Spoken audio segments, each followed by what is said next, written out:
Hola amigos, mi nombre es Mario Samaniego y en este video quiero hablar un poquito más acerca del brillo en el óleo, o lo que es lo mismo, las luces y las sombras.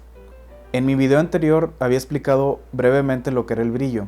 Se trata de qué tan claro o qué tan oscuro es un tono, o dicho de otra manera, qué tan expuesto a la luz esté un objeto o qué tan escondido esté entre las sombras.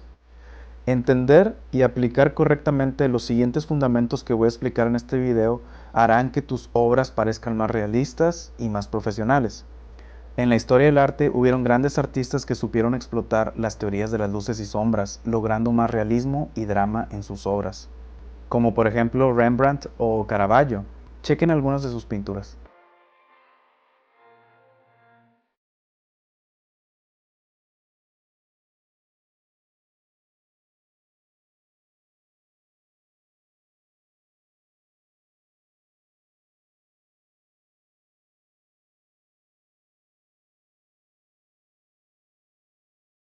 Y bueno, para hacer uso correcto de las luces y sombras en nuestras pinturas, yo diría que hay 4 fundamentos que hay que entender primero, los cuales son el ángulo de la fuente de luz que tenemos, sea natural o artificial, la forma del objeto, el material del objeto y finalmente el tono o el color del objeto. Con respecto al ángulo de la luz, bueno, es fácil de entender. Nuestro objeto va a estar más iluminado si le está dando de cara a la fuente de luz y más oscurecido si está escondido de la fuente de luz. Pero hay que detallar unas cosas. Vamos a analizar la siguiente imagen. En la siguiente imagen tenemos un ejemplo del comportamiento de la luz sobre un objeto esférico. Noten que la luz o la fuente de luz viene de derecha a izquierda. El objeto se va a dividir en dos caras, una cara iluminada y una en sombras. Sin embargo, hay varios detalles que tienen cada una de estas partes. En la parte iluminada vamos a tener una zona que se llama el destello, que es donde el reflejo de la luz rebota sobre el objeto y va directamente hacia el espectador. Tenemos una luz central, que es básicamente la parte iluminada del objeto. Los medios tonos, que son el tono original o el color original del objeto. Después tenemos una parte en sombras, que después vamos a explicar cómo poder hacer las sombras con los óleos. Más abajo tenemos una luz reflejada. Tomen en cuenta que como la luz se dirige en todas direcciones, tiende a rebotar sobre todas las superficies. Así que la luz reflejada es la luz que ha rebotado sobre la superficie de nuestro objeto y ha vuelto a chocar contra el objeto. La sombra de oclusión es la sombra proyectada sobre la superficie y es la parte más oscura de todas las sombras. La sombra proyectada tiene que, por supuesto, amoldarse al ángulo de la luz y a la forma de nuestro objeto.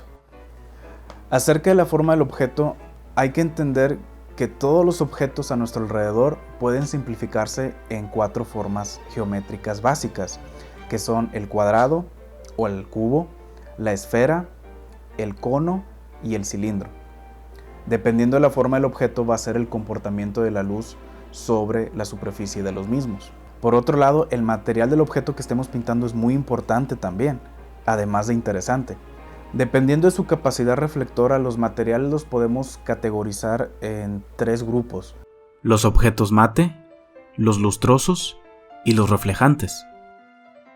Por último, el color o el tono del objeto. Si queremos aclarar un tono, es imprescindible que usemos blanco, pero no va a ser ideal en todos los casos. Por ejemplo, si yo agrego blanco al rojo, lo que voy a provocar es que obtengo un color rosa, cuando a veces yo no quiero tener un color rosa.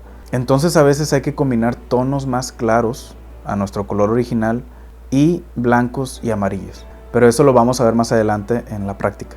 Ahora, si queremos oscurecer un tono, eviten usar el negro, ya que el negro no es un color natural. En lugar de usar el negro, podemos usar la siguiente fórmula: nuestro tono original más un tono más oscuro, en caso de tenerlo, más azul ultramar, más el complementario de ese color que queremos oscurecer. Ahora, algo importante a detallar: todas las sombras llevan azul. Sin embargo, si agregar azul a nuestro tono provoca que tengamos un tono diferente, por ejemplo, si agregáramos azul al amarillo, nos saldría un verde y a lo mejor el verde no es lo que queremos al final. En ese caso podemos sustituir el azul ultramar por un sombra tostada, que nos sirve muy bien para oscurecer colores. Y bueno, ahora ya sabiendo estos fundamentos, pasemos a la práctica. Y bueno amigos, para poner en práctica lo que vimos hace un momento en el video, pues vamos a pintar una esfera. Yo he optado por usar el color rojo como base, el que están viendo aquí, en este caso rojo pirrolo. Para oscurecerlo vamos a usar un tono más oscuro, que va a ser el rojo carmín. Y para oscurecerlo aún más, para ya hacer las sombras más oscuras, a ese rojo carmín combinado con este rojo, con el rojo estándar, pues vamos a oscurecerlo con azul ultramar y vamos a insaturarlo con un tono de verde. Puede ser cualquier tono de verde. Para aclararlo he usado un poco de amarillo, puede ser amarillo medio o amarillo claro. Y para aclararlo aún más, o para hacer los destellos de la esfera, pues vamos a usar el blanco. Voy a hacer una sombra rápida aquí, nada más para definir la sombra. Voy a suponer que la luz viene de izquierda a derecha, entonces las sombras van a estar de este lado, ¿verdad? No importa que nos pasemos del contorno, eso se puede rectificar en una pintura sobre la marcha. En ese caso vamos a tener un destello, si la luz viene de acá, ¿verdad? Vamos a tener un destello más o menos a esta altura. Y esa parte la vamos a dejar sin pintar, la vamos a dejar en blanco. Voy a comenzar con mi tono estándar, que como les dije era el rojo pirrolo, puede ser rojo cadmio. Si están usando la marca ATL, ellos manejan su propio rojo estándar, que se llama simplemente rojo ATL. Y los medios tonos, es decir, los tonos estándar, los medios tonos, pues van más o menos de este lado. Entonces voy a pintar aquí. Nuestro objeto, su color base va a ser este rojo.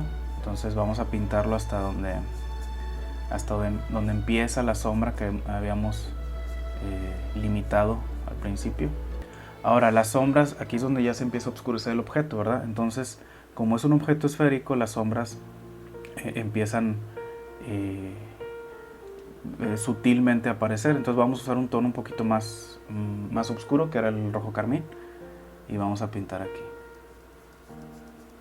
Cuando pasamos de claro a oscuro, no es tan necesario limpiar la brocha, porque son los mismos colores, son los mismos, más o menos las mismas tonalidades, entonces no hay problema. Bueno, ahora vamos a pasar a la sombra más oscura, que es este que yo hice aquí.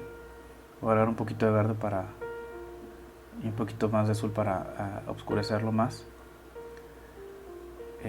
Acuérdense que todas las sombras llevan azul y eso los hace un poco más oscuros. Entonces esta sombra va más o menos por aquí. Muy bien, ahora algo más claro, porque aquí ya empieza a aclarecerse un poquito más. Voy a usar el rojo estándar con un poquito de amarillo.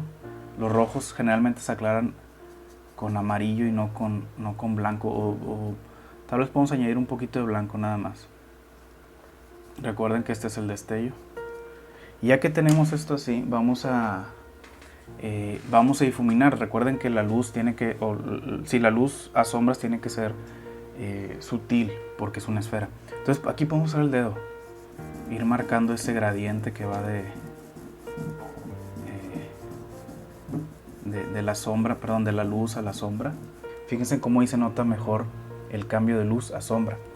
Ahora vamos a poner nuestro destello. El destello no es un blanco total, o rara vez va a ser un blanco puro, sino que va a estar ligeramente manchadito con nuestro tono base.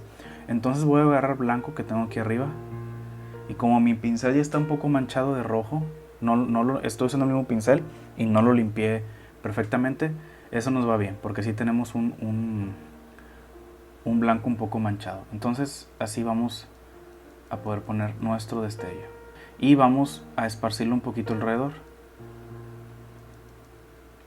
para que dé la ilusión de que de que toda esta zona está reflejando la luz. Entonces damos un poquito más de ilusión de que nuestro objeto está recibiendo la luz, ¿verdad? En esta zona. Los destellos generalmente se usan con óleos pastosos, o las luces con óleos más pastosos que las sombras, es decir, sin agregarle nada o sea, así como sale del tubo. Hemos pintado un círculo pero que nos da la ilusión de que es tridimensional por el cambio de luces a sombras. Pero nos falta una cosa. Recuerden que aparte de la sombra propia del objeto, el objeto también proyecta una sombra sobre la superficie, justo aquí abajo. Recuerden que la luz viene izquierda a derecha, entonces la sombra tiene que proyectarse así. Y mi sombra, pues no voy a darle un color en específico, simplemente quiero dar la ilusión de que tiene una sombra. No me voy a preocupar mucho por el color. Esto más que nada para que vean cómo una sombra proyectada resalta bastante un objeto. Aquí la sombra la hice con los mismos tonos, pero preferentemente se usan con sombra tostada, y también va a depender del color de nuestra superficie. Pero esto es nada más para que vean cómo una sombra realza el realismo de una obra, ¿verdad? Aquí estoy haciendo un tono más oscuro con azul ultramar y el rojo carmín, un poquito de verde. Esta parte es la parte más oscura de nuestro objeto, entonces voy a oscurecerlo un poquito más. Claro que esta es una práctica rápida. Por razones de tiempo de mi video lo estoy haciendo rápido, sin mucho cuidado, pero ya con más tiempo y con más dedicación esto nos sale mucho mejor, por supuesto. Y bien, ahí tenemos una esfera. Y bueno, pues aquí yo ya terminé de ponerle un fondo a la esfera para que se noten mejor los contornos y se noten mejor las sombras que tenemos. Ahora, de aquí abajo yo ya me adelanté e hice un cubo para que vean el comportamiento de la luz en diferentes formas geométricas. Y debido precisamente a la forma de un cubo, es importante que noten que las sombras, o de las luces a las sombras, los cambios son más abruptos. No son sutiles como una esfera, sino que los cambios son más duros, más rápidos. Bueno amigos, pues espero que esta práctica les haya servido y nos vemos en videos futuros. Bye. Si este video fue de tu agrado y te gustaría aprender más acerca de la pintura al óleo, por favor dame like, suscríbete y dale a la campanita. Gracias y hasta la próxima.